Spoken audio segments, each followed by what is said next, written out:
Hey guys, what's up? Welcome back to today's video. In today's video we are going to be making chapatis. As you can tell from the picture, we're going to start right away. So into a bowl I'm going to be adding 4 cups of all-purpose wheat flour. Then we are going to follow it up by 2/4 cups of vegetable oil, like the cup that I'm using 2 times, mara mbili. Then we're going to follow this up by 1/4 teaspoon of salt, then 2 tablespoons of sugar, depending on how sweet or how salty you like your chapatis. Okay, then mix this up well so that the ingredients are well and evenly distributed. Once that is done, add in warm water gradually. I like using warm water as opposed to cold water because I feel like warm water makes the gluten strong, the gluten in the wheat flour, so I prefer using warm water. So add warm water as you mix until you get a doughy consistency.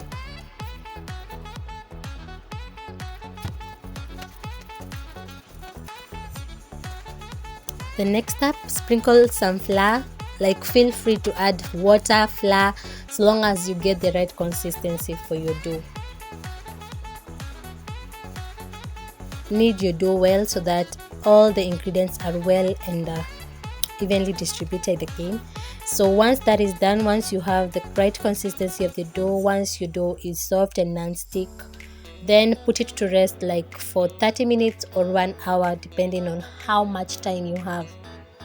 If you have more time, then 1 hour is alright. If you have less time, 30 minutes is okay. So again, cover it with cling film or a plastic wrap so that the dough may not dry up as it rests. When that is done, after 30 minutes or 1 hour, depending on how long you let your dough rest, this is what you should have. Your dough should be non-stick and it should be really soft. So next step is cutting out your dough into pieces, and the recipe that I've given you is probably and most likely to give you like 8 to 9 chapatis.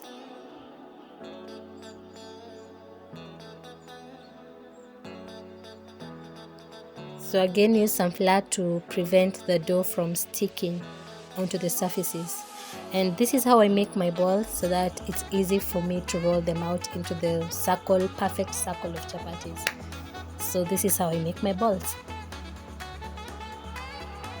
I'm going to repeat the same process for the other dough and you can follow through. So let's go.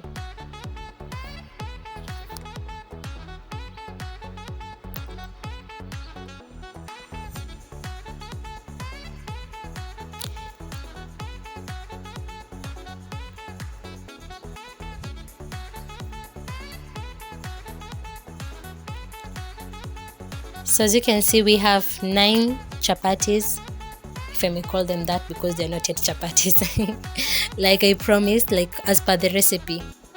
The next out is rolling them out, and this is how I roll out my chapatis so that I get that perfect snatched so that I get that perfect circle. So next up, I like pre-cooking my chapatis. I don't know if that makes sense, but I like pre-cooking my chapatis. And this is how I pre-cook my chapatis. Like, I kind of dry them partially, or is it cook them partially? Like, just follow it up. Anybody who knows what this is called, comment down in the comment section. I like doing that so that it's easier for me to like fry them when the time comes. And actually you can preserve your chapatis like this. If you maybe made lots of chapatis and you feel like they're not gonna finish, or like you don't want them to sleep. Oh my god, you get it. You don't want them to be left over, so you get it. If you feel like you don't want them to be leftovers, then you can just actually pre-cook them and then cover them in a plastic wrap and store them in the fridge. They can go up to a week. That's the most, or the most time I think that they can. And then repeat the process for the other balls, chapatis, whatever you want to call them, because at this point I'm not even sure if I should call them chapatis because they're not yet chapatis. Then if you want to expand or like make your chapatis bigger, then you can just do whatever you can see me doing. Like using my hands to kind of like that. Exactly.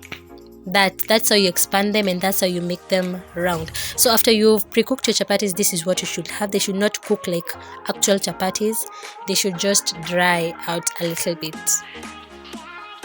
Yeah, exactly. So next step is frying them, and make sure the pan as well as the oil is hot before you fry your chapatis. So again,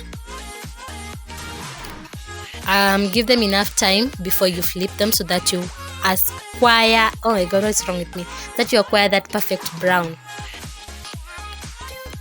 Repeat the same process for all the other chapatis.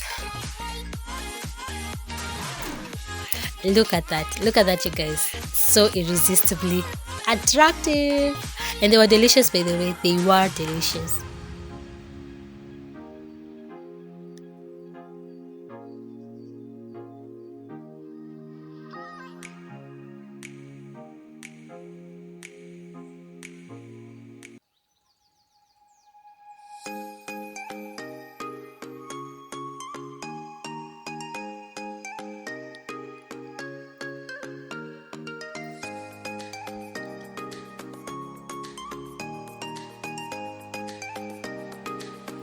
So fry all your chapatis well, like give them enough time before you flip them so that they are cooked evenly.